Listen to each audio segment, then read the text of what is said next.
And another, in Psalms chapter 63, ang sabi, O God, you are my God.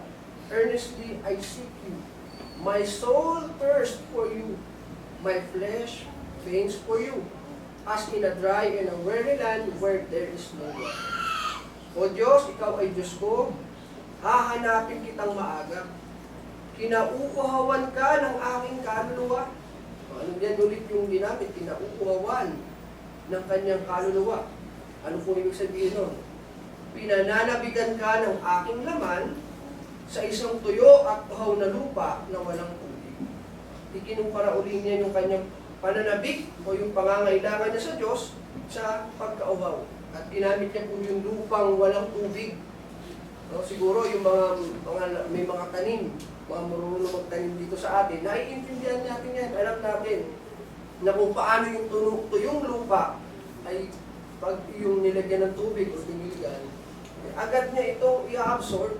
No? Dito niya ikinumpara yung kanyang pananabik, yung kanyang pagnanais sa Diyos, yung kanyang pagtutuman at uhaw.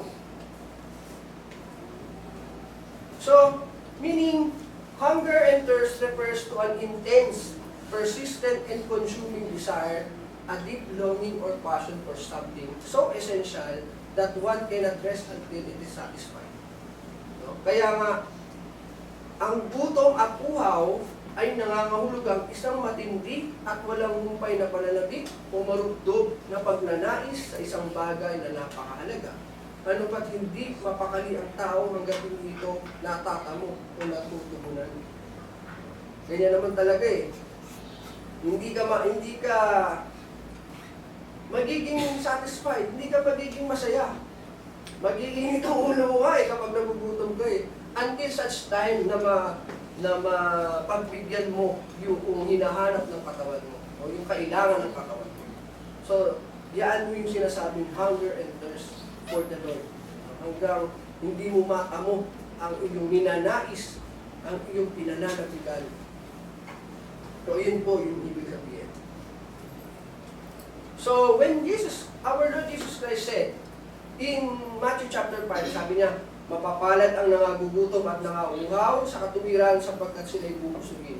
In other words, our Lord Jesus Christ said, mapapalad ang mga nananabik at nagnanais sa katuwiran. Yun po sa ibang salita o madaling salita. Mapapalad ang mga nananabik at nagnanais sa katuwiran sapagkat sila ay bubusugin.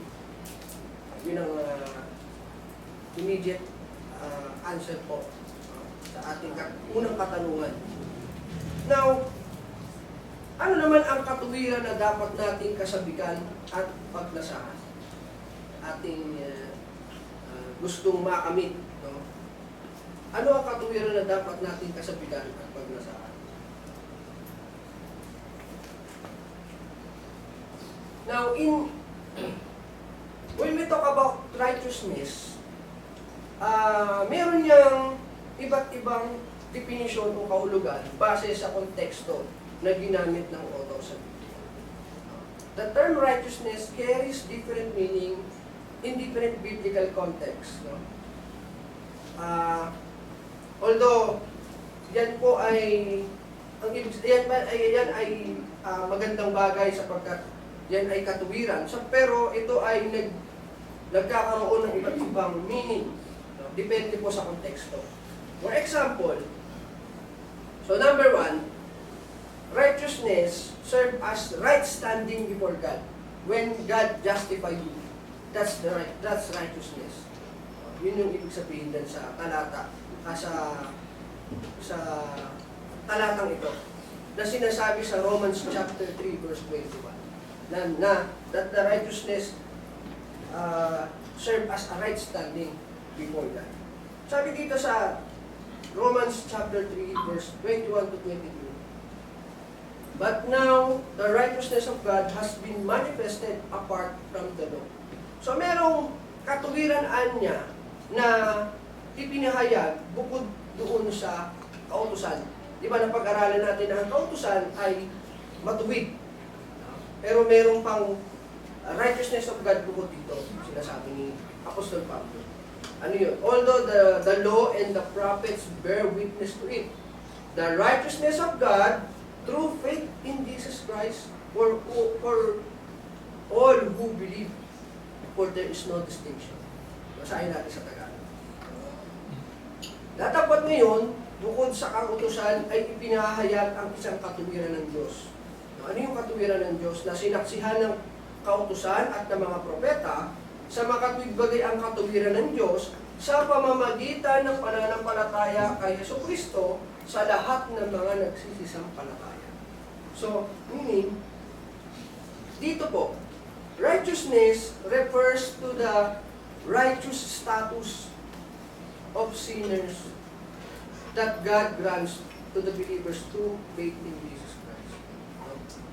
Although tayo ay makasalanan, but ibinibilang sa atin na tayo ay makatuwiran kung tayo ay nananampalataya o kung tayo ay may pananampalataya sa ating Panginoon.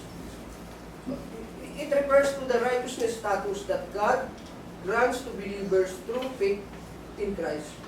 It is a declaration that a sinner has been justified not because of personal merit, but because of Christ. Pinag-aralan natin yan na yung righteousness o yung grace of God received the salvation received by grace. And is Paul talking about how Christians should live? No. He is explaining how sinners are declared righteous before God. Yun yung status ng tao sa Diyos. When God declares you as righteous. Number 2, righteousness as a holy living, or when we obey or when we keep the law of God. Ibinibilang sa atin ng Diyos na makatuwiran ito. Dito sa Matthew chapter 6 verse 33, but seek first the kingdom of God and His righteousness, and all these things will be added to you. Sa Tagalog, datapot hanapin muna ninyo ang kanyang katuwiran at ang kanyang datapot hanapin niyo muna ang inyong kaharian, ang kanyang kaharian at ang kanyang katuwiran. At ang lahat ng mga bagay na ito ay pawang idaragdag sa inyo. So, here, Jesus is not discussing justification, katulad ng kontekstong binasa natin kanina. He is instructing His disciples to pursue God's will and live according to His kingdom values. No, na hanapin niyo muna niya ang kaharian ng Diyos at ang kanyang katuwiran. At ang mga bagay nito ay pawang idaragdag sa inyo.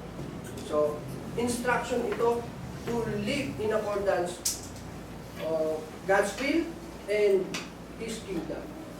He is telling believers that they should pursue. He is telling believers what they should pursue every day. Na ito dapat ang inyong ginagawa. Ganito ang inyong hinahanap muna. Yung kanyang kaharian at ang kanyang katwiran.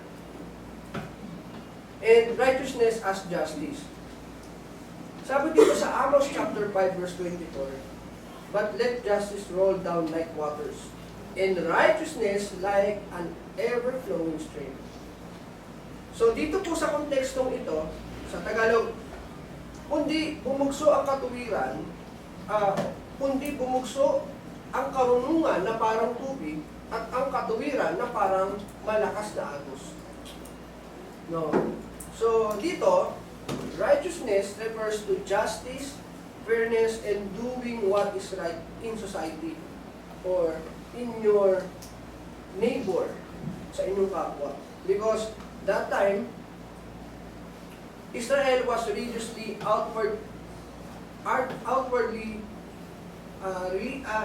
Israel was religious outwardly, but oppressed the poor.